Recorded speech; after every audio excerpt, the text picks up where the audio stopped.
Iran. Une foule déchaînée exige la démission du Premier ministre pro-communiste en faveur du Shah, soutenu par les Occidentaux. Guatemala. Une armée de gueux traverse la frontière pour renverser un président qui s'oppose aux intérêts américains. Cuba. Une force d'invasion débarque dans la baie des Cochons pour déloger Fidel Castro. Espionnage, propagande, subversion. La CIA. Une certaine idée de la diplomatie.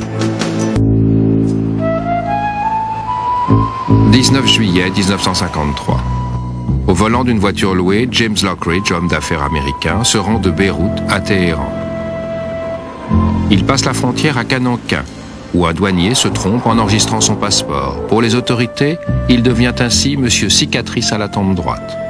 Mais qu'importe, puisque de toute façon, James Lockridge n'est pas son vrai nom. Ce prétendu homme d'affaires est en réalité un agent de la CIA. Sa mission ? Orchestrer pour le compte de celle-ci la première tentative de renversement d'un gouvernement.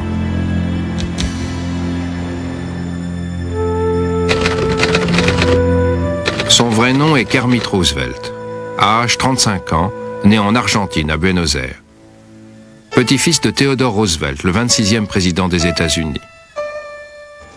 Diplômé de Harvard en 1938, il a été successivement historien, homme d'affaires et officier des renseignements au service de l'OSS. Le Moyen-Orient est le théâtre d'innombrables intrigues politiques. La Perse est le pays des contes des 1001 nuits, de Scheherazade, Ali Baba, Aladdin. Mais Kermit Roosevelt, lui, s'intéresse uniquement à la dure réalité. Sa cible est Mohammad Mossadegh, le premier ministre d'Iran. Les enjeux sont de taille, le communisme et le pétrole iranien. Mossadegh est un excentrique haut en couleur qui tient ses conférences de presse en pyjama en direct de son lit. Ce premier ministre un peu voyant a réduit le jeune Shah Reza Pahlavi au rôle de souverain fantoche, alors qu'il est héritier du trône d'Iran. Sympathisant de l'Union soviétique, c'est un progressiste et un farouche adversaire de l'impérialisme occidental. Pire encore, il a osé nationaliser la juteuse compagnie des pétroles anglo-iraniens. Ulcérés, les Britanniques ont rapatrié leurs techniciens en signe de protestation. Et à Washington, le président Eisenhower s'est engagé à aider les Britanniques à renverser Mossadegh. Et pour ce faire, on a lancé l'opération Ajax, dont a été chargé le nouveau patron de la CIA. Nom, Alan Welch Dulles, âge 63 ans. Un grand bourgeois, ancien de Princeton et conservateur convaincu. Son frère, John Foster Dulles, est ministre des Affaires étrangères du président Eisenhower. Pendant la Deuxième Guerre mondiale, Alan Dulles a dirigé des opérations pour l'OSS en Suisse. C'est un spécialiste des entreprises clandestines. La CIA commence donc par prendre contact avec le Shah pour lui dire que les États-Unis et la Grande-Bretagne sont prêts à le soutenir s'il veut reconquérir le pouvoir. Mais les prises de contact sont délicates. Le palais est truffé de micros. Kermit Roosevelt doit impérativement rencontrer le Shah dans le plus grand secret. Au cours de ces réunions clandestines, ils élaborent un plan d'action pour lequel Roosevelt garantit le soutien de l'Occident. Le Shah édicte alors 2 firmants ou décrets impériaux. L'un déposant Mossadegh, l'autre nommant son beau-frère, le général Fazlollah Zahedi, au poste de Premier ministre. Lorsque les décrets sont publiés, Mossadegh, renseigné par un agent double, ne se laisse pas démonter. Il rassemble les troupes qui lui sont fidèles, annonce à la radio qu'il est victime d'un complot et décrète l'état d'urgence. Le Shah et sa femme s'enfuient à Rome. Le ministère des Affaires étrangères américain donne l'ordre à Kermit Roosevelt d'abandonner l'affaire et de quitter le pays. Mais un proche de Roosevelt retarde le message de 24 heures, laissant ainsi à celui-ci une ultime chance de réussir. Roosevelt pense que le peuple et l'armée sont prêts à se soulever contre Mossadegh pour peu que la CIA veuille bien les aider. Quelque part dans la foule se cachent 2 agitateurs professionnels, surnommés Bosco 1 et Bosco 2. Ils ont pour mission d'acheminer les paysans vers la ville aux frais de la CIA. Selon le scénario élaboré par Roosevelt, la foule descend dans les rues de Téhéran en criant « Abba Mossadegh, longue vie au Shah ».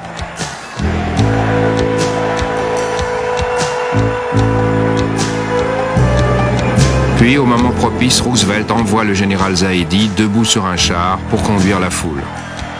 La maison de Mossadegh est mise à sac, mais le Premier ministre parvient à s'enfuir. 3 jours plus tard, Mossadegh se rend à la police iranienne. Il est jugé pour trahison et assigné à résidence pendant 3 ans. Le 29 août 1953, le Shah fait un retour triomphal. Il dira à Roosevelt « Mon trône, je le dois à Dieu, à mon peuple, à mon armée et à vous ». Reconnaissant, il accepte la création de la Compagnie nationale des pétroles iraniens, détenue à 40% par les Américains et à 40% par les Britanniques, tant que le Shah restera au pouvoir. Sous la direction avisée de Kermit Roosevelt, l'opération Ajax aura duré 1 mois et coûté à peine $60 000. Le coup d'État en Iran marque l'apogée de la carrière d'Allen Dulles. Mais malgré le succès de l'opération Ajax, Kermit Roosevelt, son artisan, lance un avertissement. Je leur ai dit, ne commettez pas l'erreur de croire que vous pourrez recommencer n'importe quand. Il faut que la situation soit optimale, que le peuple soit de votre côté et, si possible, l'armée. Mais cet avertissement restera lettre morte. Allen Dulles est déjà en train de s'intéresser à une autre menace communiste, au Guatemala.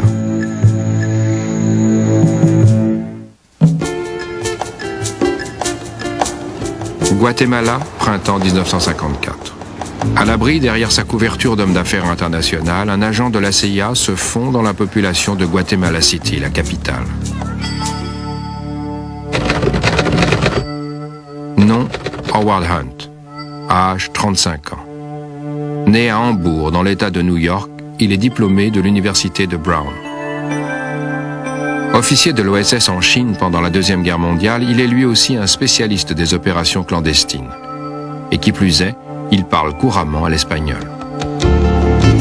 Allen Dulles l'a envoyé en Amérique centrale pour prendre le pouls de l'armée guatémaltèque.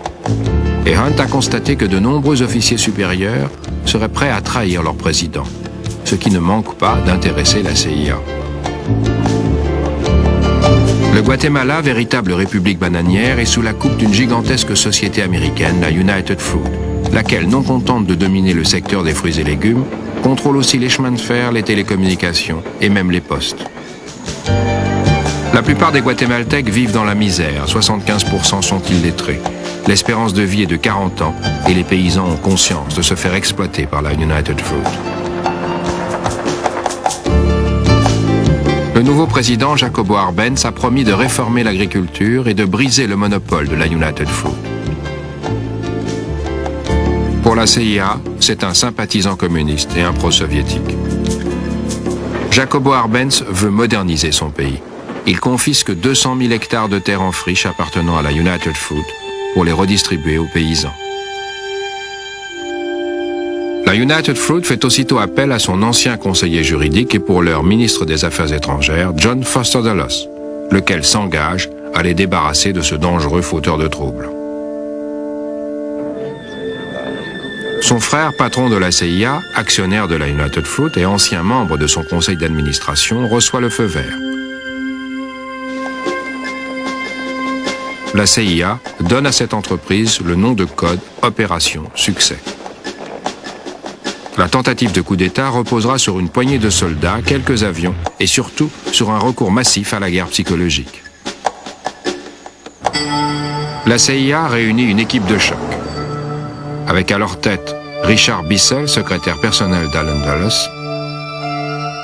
et l'agent secret Howard Hunt, nommé chef de l'action politique.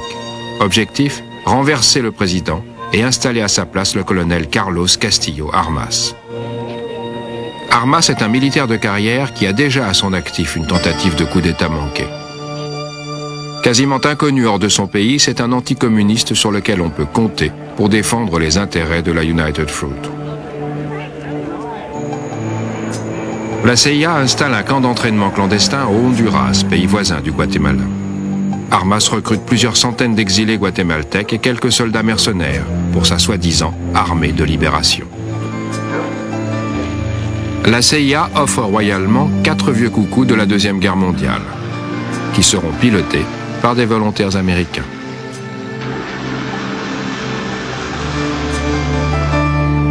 Mais la clé de voûte de l'opération sera l'action psychologique. On fera croire à Arbenz que la révolution est en marche. Depuis des stations radio clandestines, les équipes de propagande de la CIA font monter la pression pour inquiéter Arbenz. Elles font état de concentration de groupes armés aux frontières, prêts à envahir le pays. Arbenz panique et mord à l'hameçon. Il prend ses soldats en haillons pour une véritable armée d'invasion, soutenue par les États-Unis.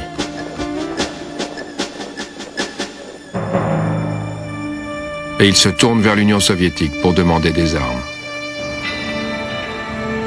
En mai, un cargo suédois, l'Alfem, arrive au Guatemala chargé d'armes légères et de munitions en provenance de Tchécoslovaquie. Washington n'attendait que ce prétexte pour renverser Arbenz. 18 juin 1954. Le colonel Armas et son armée de libération, à la solde de la CIA, passent la frontière dans 4 ou 5 camions déglingués.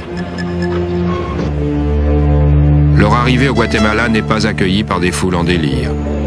Ils s'arrêtent 10 km après la frontière et attendent de voir ce qui va se passer.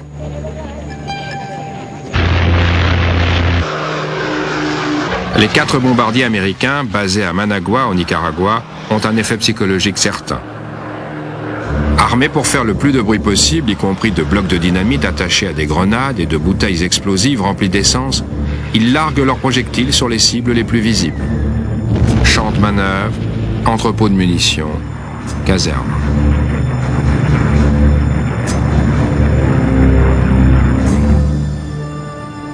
Les pertes sont minimes, mais les bombardements ont un effet désastreux sur le moral de l'armée et de l'opinion.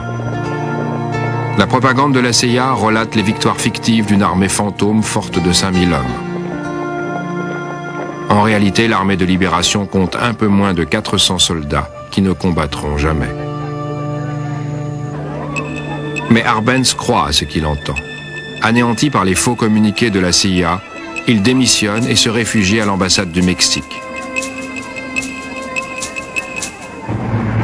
Maintenant, Armas peut faire son entrée. 50 000 badauds, tous équipés de pétards dûment fournis par la CIA, viennent l'accueillir à sa descente d'avion.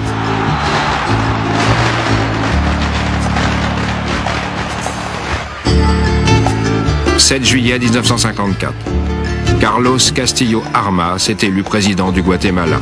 Il était le seul candidat.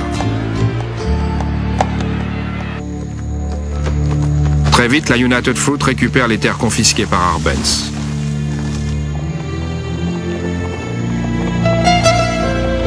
Armas fait arrêter quelques 4000 personnes soupçonnées de communisme.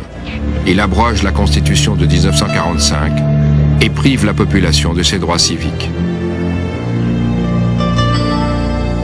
Très vite, il impose une véritable dictature. À l'automne 1954, le président Armas est honoré d'un défilé à New York et gratifié de diplômes honorifiques par les universités de Fordham et de Columbia. Le second coup d'État orchestré par Allen Dulles aura pris moins de 3 semaines et coûté près de 20 millions de dollars. Mais le Guatemala aura servi de terrain de manœuvre pour une opération de beaucoup plus grande envergure, car la cible suivante va être Fidel Castro et Cuba.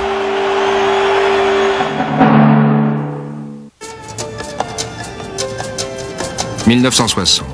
Allen Dulles a en tête un projet follement ambitieux, renverser Fidel Castro. Mais l'enjeu est de taille. Le communisme est solidement installé à peine 130 km des côtes de Floride. La Havane, jour de l'an 1959. Un Castro triomphant vient de ravir le pouvoir au dictateur corrompu Fulgencio Batista. Castro nationalise les capitaux américains à Cuba et propose en échange des obligations cubaines sans aucune valeur. Les États-Unis repoussent cette offre, mais Castro refuse de négocier. Il demande à l'Union soviétique une aide militaire et économique. Et un an après sa prise de pouvoir, il signe un accord de commerce avec l'URSS. Castro et Khrouchtchev, le numéro 1 soviétique, scellent leur amitié aux Nations Unies. Cuba a clairement choisi son camp. Au milieu de l'été, les armes soviétiques commencent à arriver à Cuba. Inquiet, le président Eisenhower fait de nouveau appel aux frères Dulles. Allen Dulles, le patron de la CIA, entreprend à la hâte de monter une opération pour refaire le coup du Guatemala. À Miami, la CIA recrute des émigrés cubains, les envoie dans des camps d'entraînement au Guatemala et reconstitue l'équipe qui a si bien réussi là-bas. Richard Bissell, devenu directeur adjoint à la CIA, se voit confier la responsabilité de toute l'opération. Comme le dit un de ses collègues, où il y a de l'action, il y a Bissell. Et cette fois encore, on retrouve Howard Hunt, l'agent tout-terrain de la CIA. Mission, constituer un gouvernement provisoire. Au Guatemala, la CIA entraîne une unité de 1500 émigrés cubains. La brigade de 1506 est censée envahir Cuba et tenir ses positions pendant 72 heures, en attendant qu'un soulèvement populaire anticastriste prenne le relais. La réussite de l'opération dépendra du soutien de l'aviation américaine. Janvier 1961. L'Amérique se donne un nouveau président et John Fitzgerald Kennedy hérite de l'opération anti-Castro préparée par son prédécesseur. C'est à contre-cœur qu'il donne carte blanche à Allen Dulles et à la CIA. Mais les ennuis ne tardent pas à arriver. Kennedy commence à douter de l'efficacité du plan d'invasion. Il craint que la présence de l'aviation américaine ne dénonce le rôle clandestin des États-Unis. Il décide de suivre de très près les préparatifs. Son ministre des Affaires étrangères, Dean Rusk, le convainc de trouver un autre site de débarquement pour éviter les pertes civiles. La ville côtière de Trinidad, 18 000 habitants, est remplacée par la baie des Cochons, isolée, marécageuse et déserte. 15 avril 1961. La première attaque aérienne détruit la quasi-totalité de l'aviation cubaine, à l'exception de 3 avions à réaction armée. Des appareils qui vont jouer un rôle décisif pour repousser l'invasion. Craignant que l'engagement américain ne soit rendu public, John Kennedy annule la deuxième frappe aérienne. Une décision fatale. 17 avril. Les forces d'invasion atteignent leur but, la baie des Cochons. Mais les bancs de sable et les récifs que personne n'avait prévus désorganisent la flotte. Une fois à terre, les soldats s'enlisent dans les marécages, ce qui ralentit leur progression. Mais surtout, contrairement à ce qui était prévu, le peuple cubain ne se soulève pas contre Castro. L'armée cubaine reste loyale à son chef. Inférieure en hommes et en armes, la brigade de 1506 est perdue. Les avions cubains ayant survécu à la première attaque aérienne abattent 6 bombardiers américains B-26 et coulent les navires censés ravitailler l'armée d'invasion. Castro sort alors ses chars et son artillerie lourde.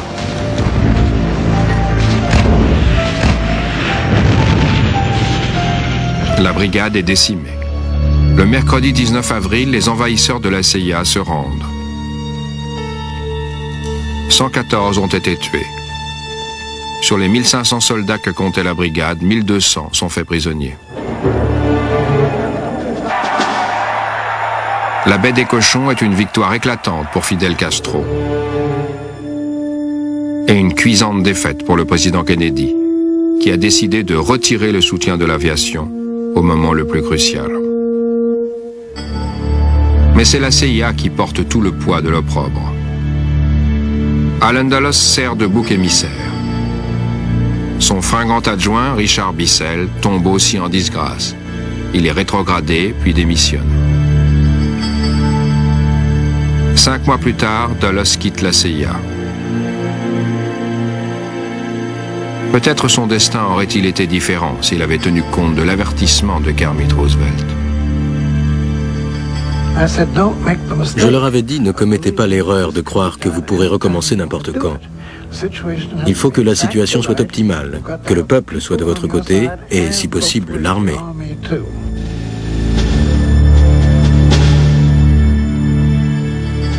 Cet avertissement ainsi que la défaite de la baie des Cochons ne cesseront de hanter la CIA pendant de longues années.